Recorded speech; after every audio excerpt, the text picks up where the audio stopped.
Theater Talk is made possible in part by the CUNY TV Foundation.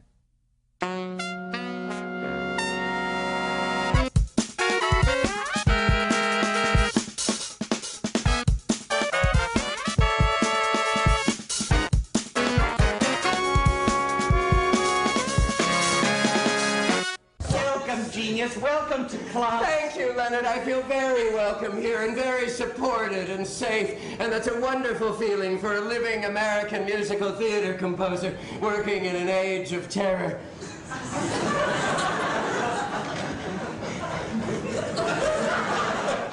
From New York City, this is Theater Talk. I'm the producer, Susan Haskins. And I'm Michael Riedel of the New York Post. We're going to talk about one of the great songwriting talents of the modern musical theater, Jacob Sterling, the star of What's That Smell? What? Who? Who is, in fact, who's that? Imaginary, and the creation of actor, writer, librettist David Pittu, who's our guest, along with his co-star, Peter Bartlett. Making your, what, third, fourth appearance here? Third appearance, yes. Well, we're always delighted We're to have you. delighted to have you, happy Peter. to be here. And Thank David you. making your debut on Theater Talk. Yes, my debut. This Jacob Sterling character in this play of yours, What's That Smell? He's a Broadway composer. He's been around New York for a while, and He's finally making it to Broadway. And he's the guest on a public access show that you, Peter, host. Yes. And who is Jacob Sterling, David? What is his background, and how good of a songwriter is he really? He's a genius, and he's a little older than me. He's been around for a good part of the 80s and the 90s, struggling away. Mm-hmm. But he's never had a hit. No, I guess not, but he will. And then what, Peter, your character is called? Leonard Swag. Who has a musical theater show. Theater. That's right.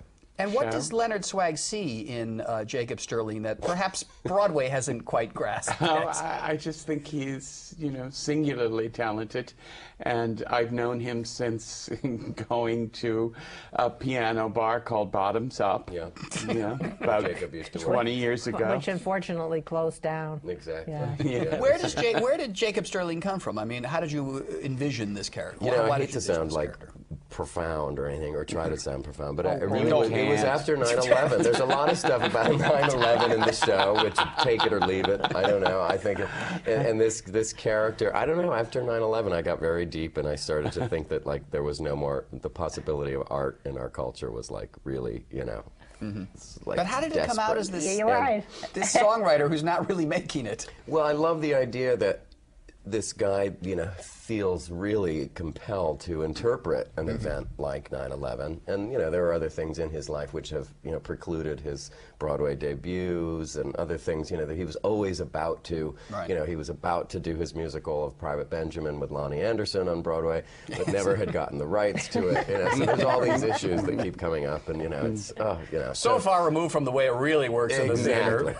But no, so I don't know. I loved this idea of trying to this person who is so desperate to be the voice for a country or a city or whatever. He talks about his song cycles and about New York, and there's a lot of these ideas of mine. I don't know, what is even New York? It's what does New York mean now? But you could have done a serious sort of show about after 9/11. Instead, you decided to do kind of a parody, really, a satire on all the people we know and love who are in and around the musical theater.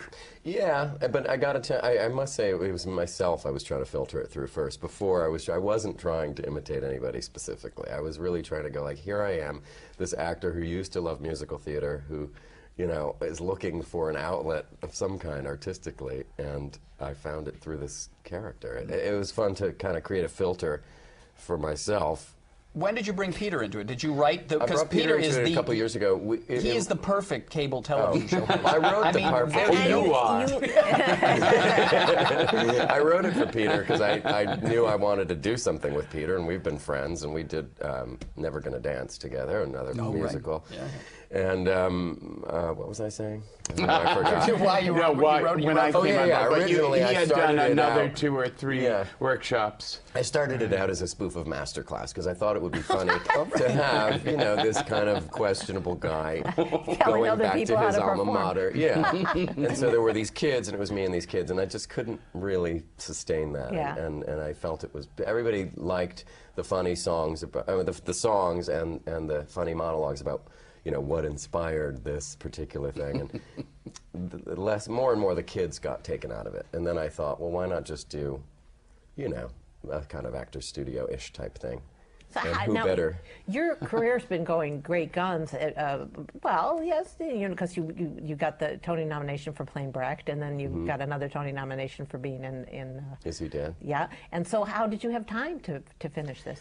Well, you know, I've been working on it for like in the shadows, sort of. You know, it's been a fun outlet for myself. So David can do anything. I hate him. Please. Oh, now, But he can. He can just do anything. You Look have a how he lot can of direct versatility. and write and lyrics and Yeah, but- my God. I just you like to have fun. You played a character not dissimilar to the one you're playing in this, Paul Rudnick's play. Very, Mr. very Charles. different. Right. It really is different. I know that people come to see the performances and they, but Just give us a sense. Leonard's really very different. Musical theater is my passion. I'm appalled when it's called a dead form.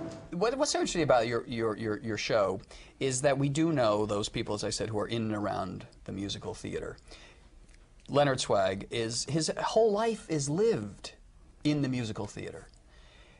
We know people like that. What is the attraction of the musical theater that people seem to be so completely devoted? I mean, we all know people who can't tell you if the United States is in Iraq or if Barack Obama won, but they can tell you what song was removed from Tenderloin, the tryout in Boston. Yes. I mean, you guys work in the musical theater. You've been in the what is that phenomenon about? Well, it's something that comes up in the show in a obviously more absurd way, but I think something did happen in the '80s. I think where the musical theater, at least Broadway musical theater, stopped being that oasis. I think for people, and I think it definitely has something to do with the gay culture. Obviously, that something changed. It became less that oasis for New Yorkers and gay men and the typical, and it suddenly, I don't know, it stopped being about Well, it became for those tourists people. and family shows. Yeah. Well, do you mean that then gay men had other opportunities to be in other things besides musical theater? Well, I just think that fascination that you're talking about, that obsessive fascination Yeah. with musicals is Which these something- two characters have. Yeah, Yeah. And so much of musical theater exists, well, all theater exists only in people's memories, Yes, yes.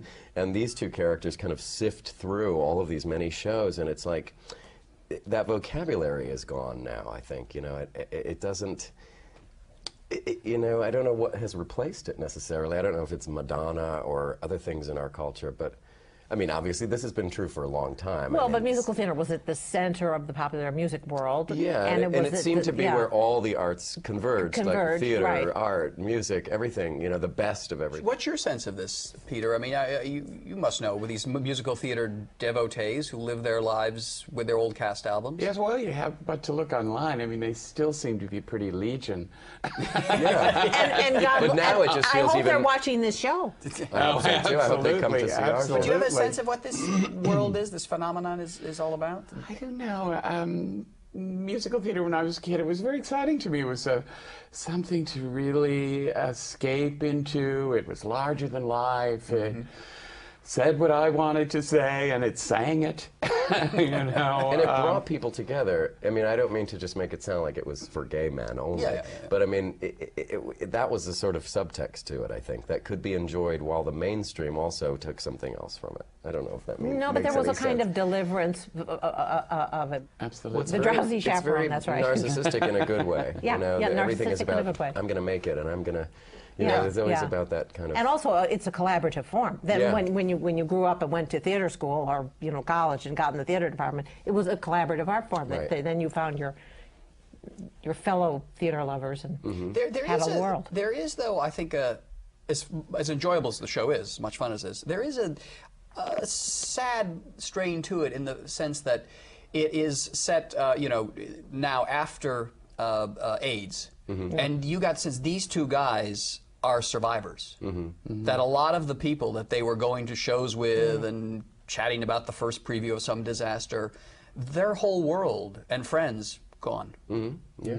Experience that you guys had in your own, Oh, in your yeah. own lives? No, two very important people and my family members who I lost when I was younger. And one of them in particular, my cousin Gene, who was just a, he was the person in my life who he was much older than me, but I was like 10 and he was 20, and he was always going to New York and going to the shows and forcing me to listen to the albums. And this show is partly, very much dedicated to him. It's sort of like the show I think, dreamed he could have had at some point. And Peter, you were in New York at the time before Absolutely, AIDS. and there were so many people I knew that were, for some reason, so many young people that I had worked with, and sort of enormously talented, playwrights and musicians, and yeah, it was filling for all of us. Yep. So, but there's a lot of energy and creation out there now. So. Yeah, I mean, a lot of people think of, I think, La Cage as being like the last. Yeah, the last kind of old-fashioned sort of Broadway musical. Yeah, because it was written by, a sort of one of the legends. Jerry Herman, one of the last.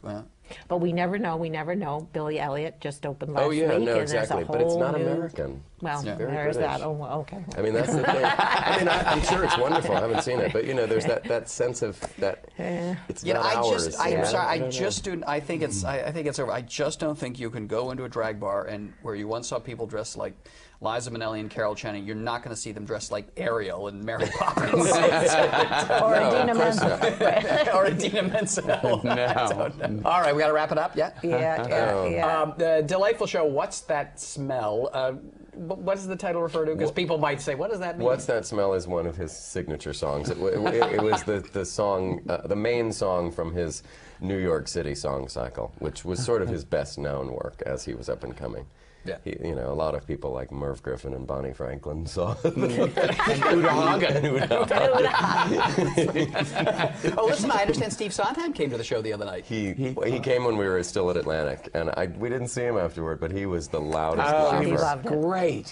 He was great. He was great. He loved it. He laughed at everything. He got every joke. And Hal Prince, too, and Judy came, and they loved it, too, which was all I needed. And we spook to Mark Shaman, who wrote Hairspray not too he long was ago. here last And week. he saw the show and he loved it, too. him. So you've touched a nerve, even with the songwriters who've made it. All right, Peter Bartlett and David Pittu, the stars of What's That Smell at the, what theater are you at? New World Stages. New World Stages. Here's to a long run that Jacob Sterling never got. Oh, Thank you so much, Michael. Thank you, Thanks a lot. Susan. Thank you. Private Benjamin's first name in the film was Judy. Her husband dies during intercourse on their wedding night, which always struck me as very biblical. And then she joins the army. This was her big song from Act 1.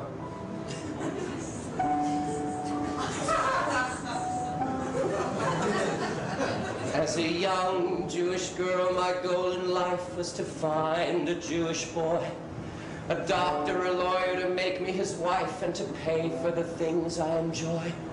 Broadway clothes, designer clothes, nose jobs, handbags, and shoes, my accessories, and his success would be the envy of all the other Jews. But since I'm here, you won't be shocked to hear my dream went off a cocked. Now alas, I'll start explaining how my Jewish ass wound up in basic training.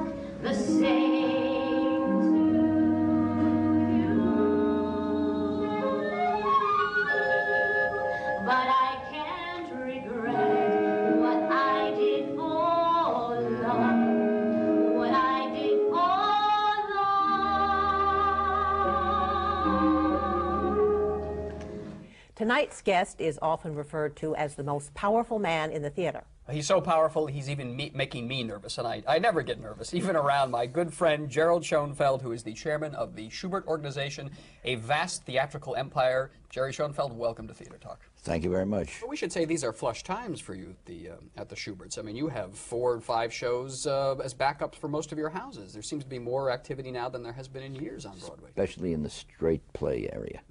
Yes. In the musical area, there's a problem. There's a not the kind of quantity that there used to be. Can your industry survive without big hit musicals, though? I mean, they are the real money makers, are they not? They are the really money makers. They are the real money makers, and also those shows are able to carry the unprofitable theaters that make up each chain. There were only 3 chains: Shubert, Nederlander, and Jew Jamson. And it's very fortunate for the city and the state and the public that these theaters are in these kinds of hands, solid hands, because if they weren't, I don't think that a lot of them could continue to exist. They would have been closed down years ago had they not been. People are taking money out of one pocket, excuse me, and putting it into another pocket. People who own them, I think, are dedicated to their continuance. But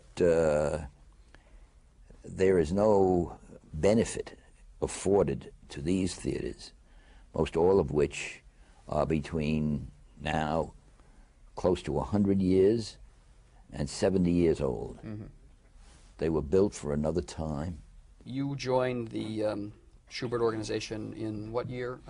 Well, I joined the law firm that represented them in 1949. 1949, and then you and your friend and business partner, the late Bernard Jacobs, you wrestled control of this theatrical empire from Shubert family members in 1972. Can you tell us how that came about? I mean, it's one of the great stories of Broadway, how you built this empire.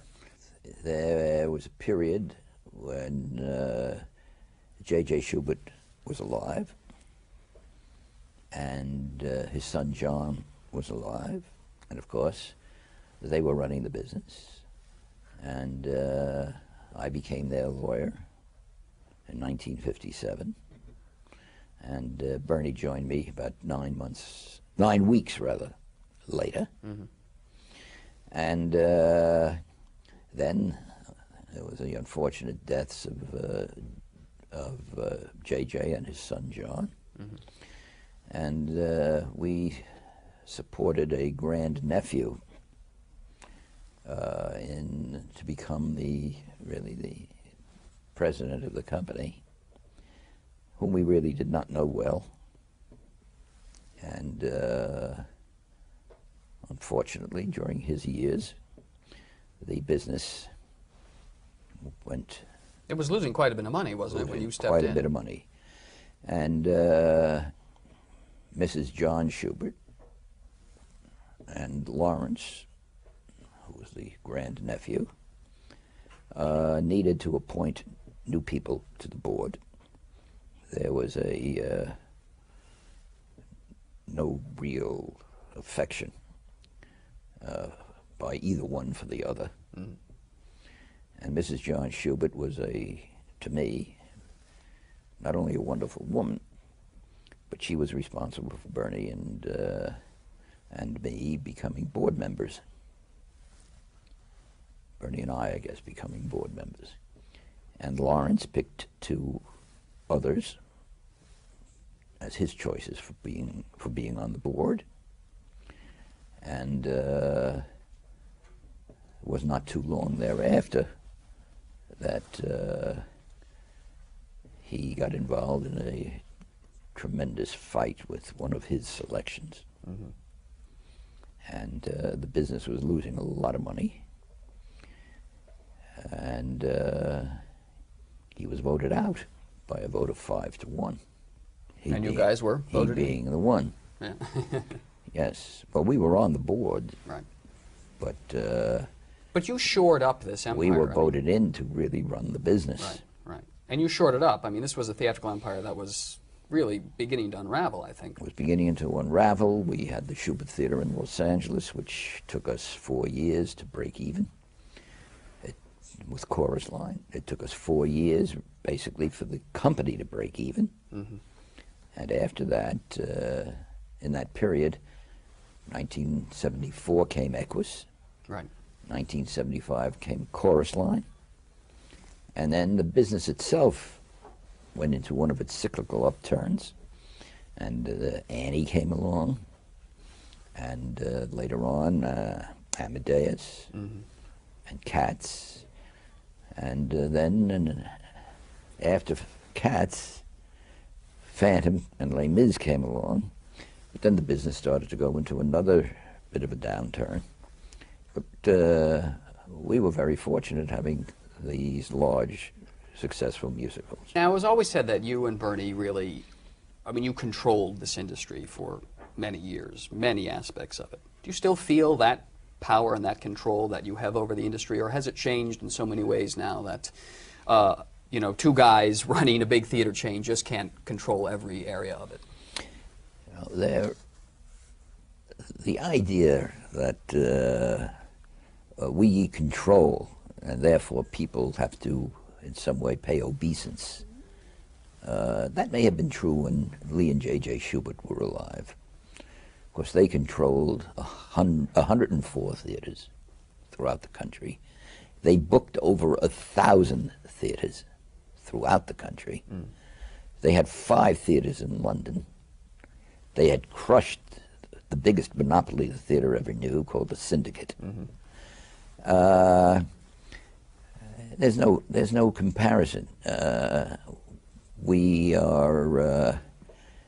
never sought to dominate. We, I think, became team players insofar as the League is concerned, which is our trade association. League of American Theaters and Producers. That's correct. Jerry, we got to wrap it up. I do want to ask you, you created the Shubert Organization. In many ways, you created the theater industry as we know it today, you and Bernie.